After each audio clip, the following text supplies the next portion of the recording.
Hello YouTube, my name is Paranormal Tej. I am a haunted doll and object investigator and collector, and this is my first long form video. I've been doing short form videos for a while, and now we are flipping it over to YouTube and adding some long form in the mix. So for today we are going to be talking about the full stories of some of the spirits of children in my haunted doll collection. We will be exploring all of my haunted doll stories over the course of a few different videos, but for today we're going to be focusing on a few of the kids, which are some of my favorite spirits to work with. I really feel like there is no better place to start than with Jeremiah's story, since he was the first child spirit I ever worked with. Jeremiah is a 6.5-year-old little boy. Yes, the half is important to him. He is not 6, he is 6.5, and he was a little boy from Georgia. The way that his story kind of came to fruition was that he was actually found in an abandoned house, and some paranormal investigators were actually going into this abandoned house just to do a study on the location, and the entire place was completely trashed. It was torn apart, absolutely destroyed, and they found this beautiful, perfect condition antique teddy bear just sitting on a chair in this home.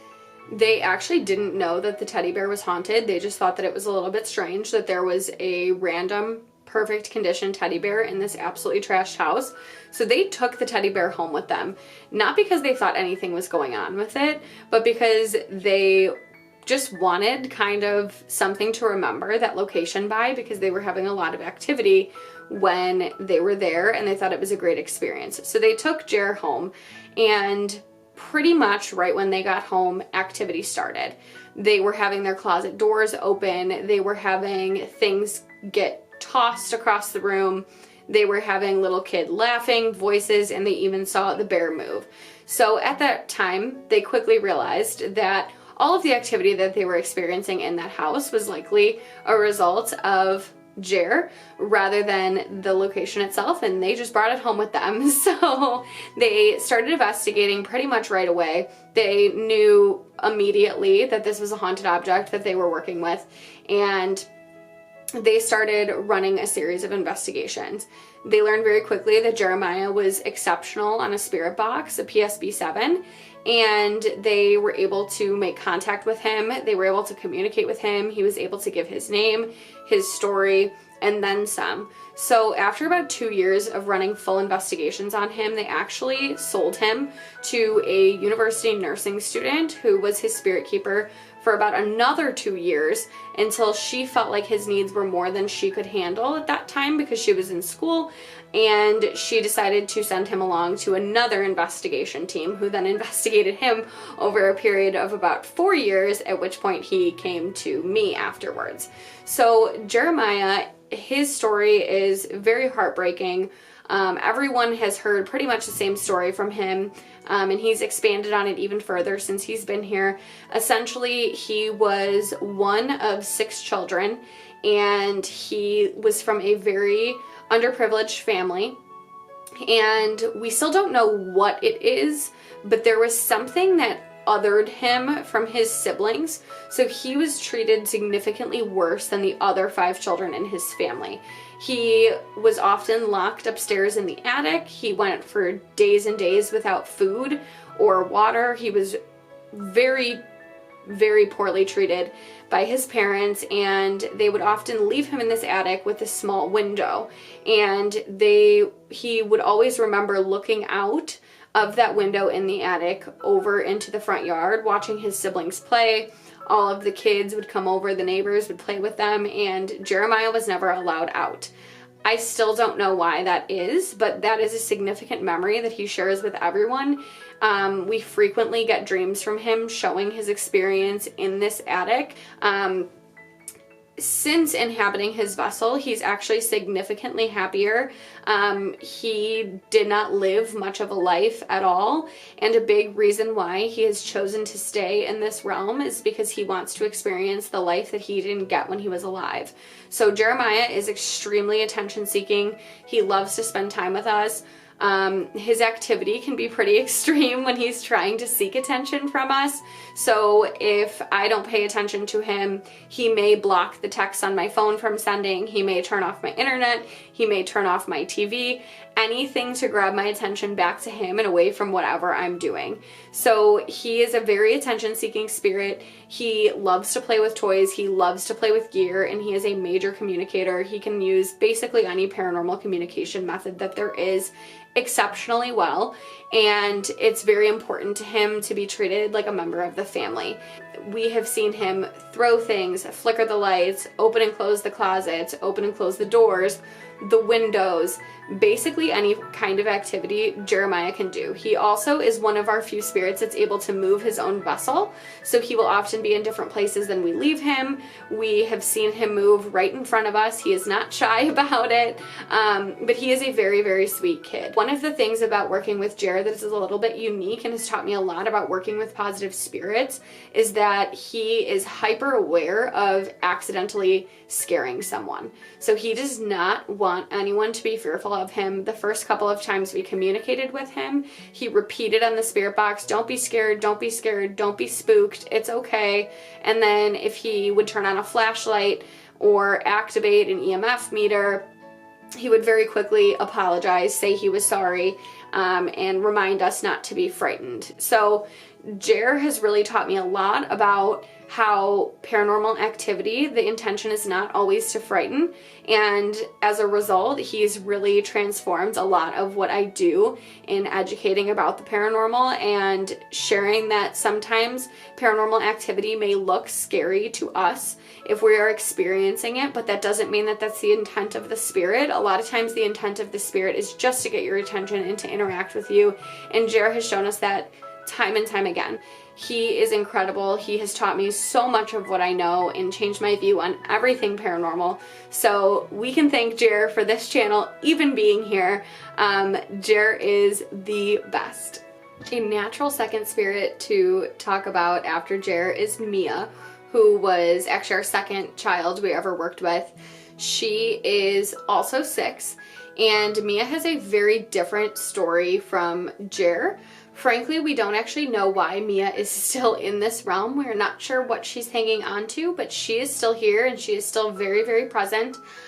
Mia actually passed away from sepsis, and she had a normal upbringing. She had a great family. She shows amazing memories with her parents. She loved them dearly, and her life was just cut short because she got sepsis and she passed away. So Mia, her story of how she came to be was that somebody actually, a paranormal investigator, actually was walking through a park, and near the playground in the rain, they found Mia, and she was all covered in mud, just like mud was caked on. She was barely even pink at that time, and they just kind of felt drawn to her. They weren't sure what it was, but they had a feeling that it may be a haunted object just because of how strong the energy was coming off of her. And so he picked it up and he brought her home and just washed her up, and he thought it was just absolutely crazy how perfect and pink and fluffy she ended up really being, and he really felt like that was a testament to her energy, that she even was capable of cleaning up to the degree that she did. So very quickly, she was another one. It was not long before they started seeing activity.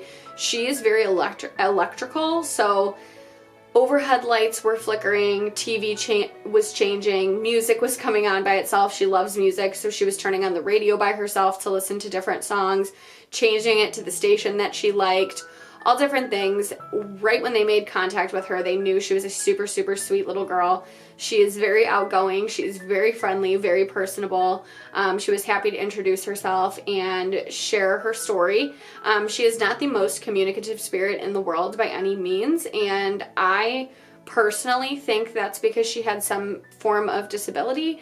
In a dream that she gave me, she showed me a conversation between her parents where they were talking about her having hearing and vision trouble, and as a result she communicates more like a 2 or 3-year-old rather than a 6-year-old.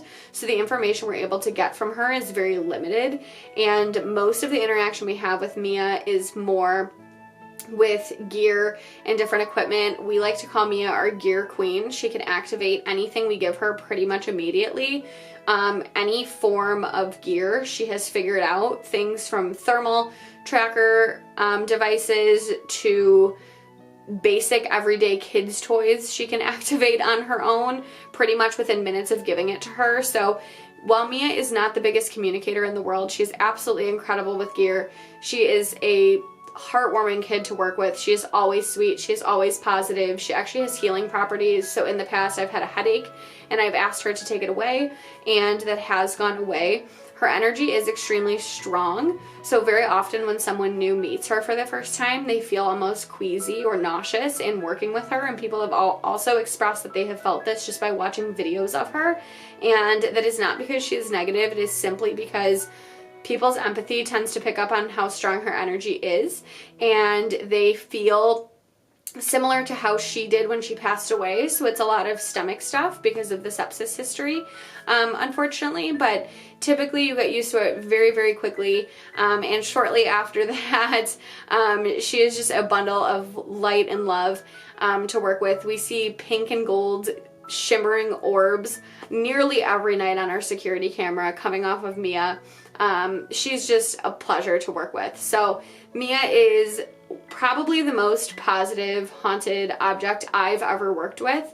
She is just a really, really phenomenal kid, and she really loves anyone who interacts with her. So she's kind of a one of a kind. I've never seen Mia in a bad mood. I have never seen Mia act out. She follows boundaries, she listens, and she's just overall a really phenomenal kid.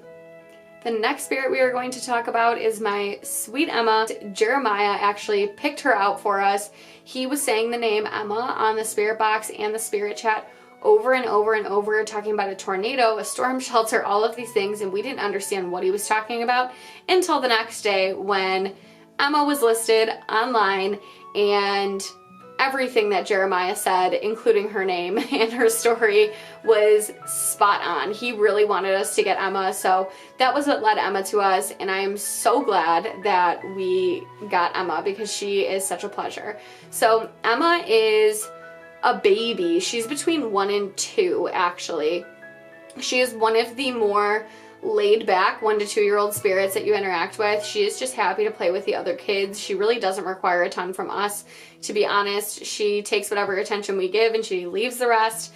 Emma has an interesting story because the way that she was found actually was someone bought a property, and on that property they were going to tear down the house and build a new one. So as a result, they were getting the land surveyed, and they actually found an in-ground storm shelter that was like built into a hill, and it was really covered up with brush, and there was a lock on it, and the person who bought the property didn't even know that this storm shelter was there until they bought it and they were about to do construction. So they thought that it was unusual that it wasn't advertised, and they cut the lock, went inside, and this entire tornado shelter was basically turned into a kid's bedroom. So there was a bed, there were books, there were toys, and Emma was sitting in the middle of the bed in like a christening gown with probably 10 crosses around her neck. And so the woman thought it was unusual, but she thought the doll was cute. And everything was in perfect condition, which was also very unusual given that it looked like it had been there for a very, very long time. There was no water damage, nothing. So she actually collected everything that was in good shape from the storm shelter, and she brought it inside, and she was going to give it to her grandchildren until Emma started moving. That is what Emma is known for. She moves a lot. So she moves not only her legs very often, but she will also physically relocate her vessel, which is very unusual for a haunted doll. So we may leave her on the bed and come in, and Emma is sitting in the chair. Which is very unusual activity. Typically when haunted dolls move, it's subtle, it's small movements, but Emma just goes elsewhere. So that's kind of what makes her unique. Her story is a little bit harder to piece together just because of her age and her ability to use a spirit box. She also can't spell to use any like text-based tools like a pendulum board. So to work with Emma, a lot of it is building context around single words that she gives. We do know that she passed away in a tornado, in a storm shelter similar to the one she was found in. So I'm unsure of whether this was her doll and she passed in that storm shelter or what. But we do know that she passed away in a tornado that was really bad. And she lost her life that way. She grew up on a farm. She often smells like different things from a farm, like freshly churned butter we've smelled. We have smelled like animals and different things, which is super cute. Every once in a while we'll hear her giggle in the house as well, which is always very interesting. And we always know it's Emma because it's like loud and adorable and very baby sounding. So Emma is a very, very active spirit, especially for her age. She is just full of sunshine and is a joy to work with as well. One of the things that I just love about Emma is how easygoing she is. She is go with the flow. She is happy to interact with gear, but she's also happy to just chill by herself, and we put a book in front of her and she does her thing. So Emma's a gem, and I'm so glad that Jer led us to her because he actually knew her from his previous seller, and I'm really, really glad that he thought Emma would be a good fit for us because she is not one I would have gone for on my own, and I could not be more grateful that she ended up crossing paths with us. Amelia is the next one we will be talking about. She was another original object in my collection.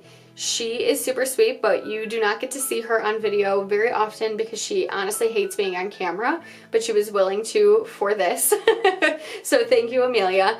Amelia was between 3 and 4. We don't exactly know the exact nature of her passing simply because she doesn't really talk about it. She's kind of a here and now type of spirit, so she'll talk about things that are going on in the immediate environment rather than her past. But we do know that it had something to do with men. We think there was like a man in her life that treated her very poorly because she does have a little bit of a fear of men. She has gotten really good and really open to work with my husband, but it did take some time for her to build that trust with him. In terms of activity, Amelia is very interesting and unique compared to some of my other spirits. One of Amelia's big things is she is known for messing up cameras, so I really hope this video comes out well. A lot of times after we take a video of Amelia, the entire screen is whited out, with the exception of her face, so that's always interesting to see. The other thing that Amelia does that is very interesting is she actually mimics. So there have been multiple occasions where she has mimicked my husband, myself, and my cats.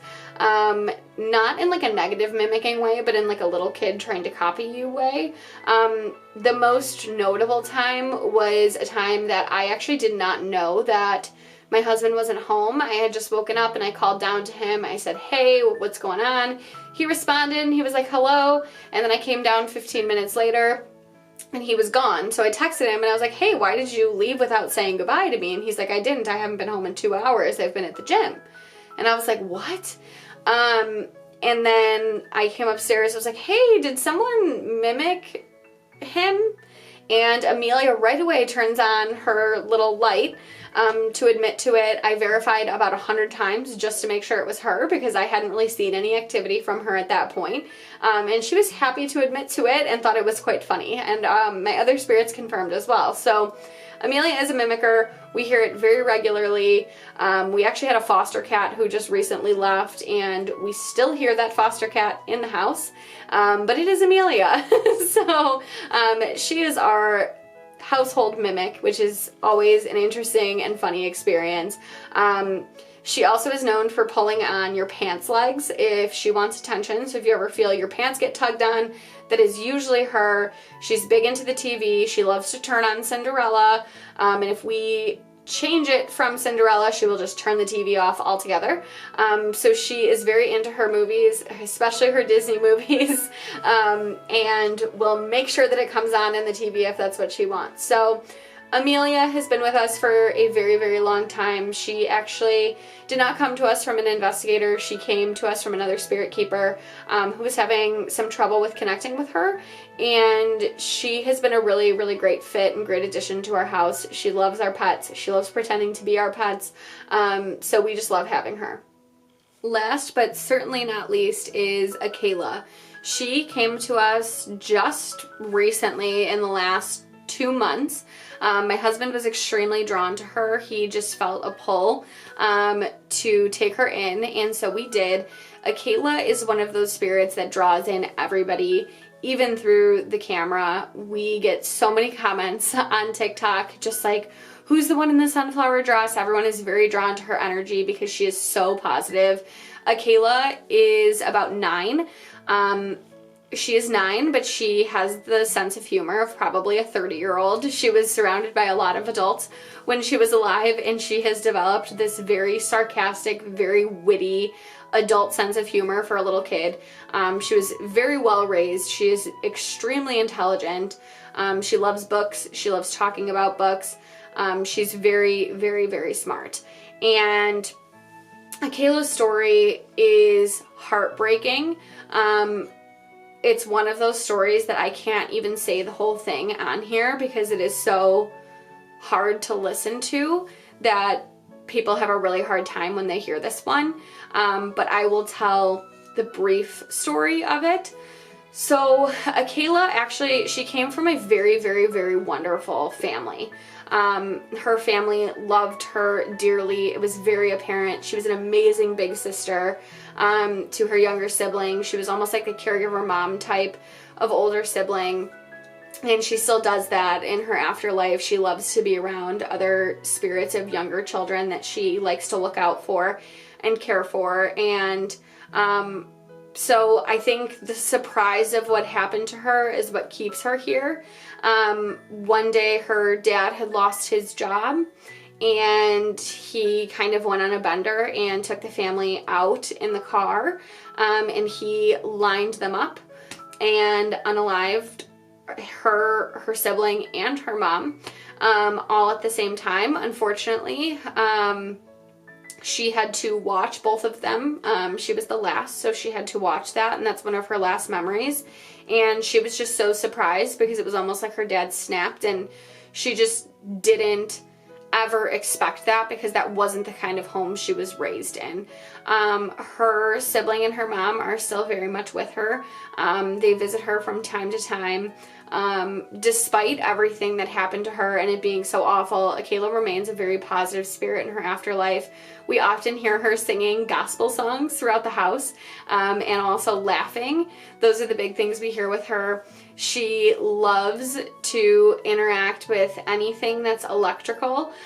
She does not move. She doesn't move objects, but anything that has an electricity function, she can pretty much operate. She loves to use a flashlight, especially. That's one of her favorites. And the little cat balls she'll turn on by herself. But Akayla's biggest thing is we just hear her. She is very much, it's almost like having a living child in your house working with Akayla, because of how active she is in terms of her noise. Like, we just hear her cackling and having the best time up here when we are down. Even when we are downstairs, we can hear her from 2 floors up just laughing and having a good time. She throws a lot of orbs and different light anomalies in videos. And overall, Akayla is just a lovely, lovely, positive spirit to interact with. She has taught me a lot in terms of working with haunted dolls, because just because a story is extremely tragic doesn't mean that the spirit is negative. She has really shown me that, because she has one of the most tragic stories that I've ever heard, yet she remains just like a beam of light in her afterlife, and I really love that about her. So that is Akayla's story, and she is the last in this episode. If you have made it this far, sincerely thank you for watching my first long form video. I really appreciate you being here. please make sure to subscribe if you are interested in learning more about haunted dolls and haunted objects, especially those in my collection.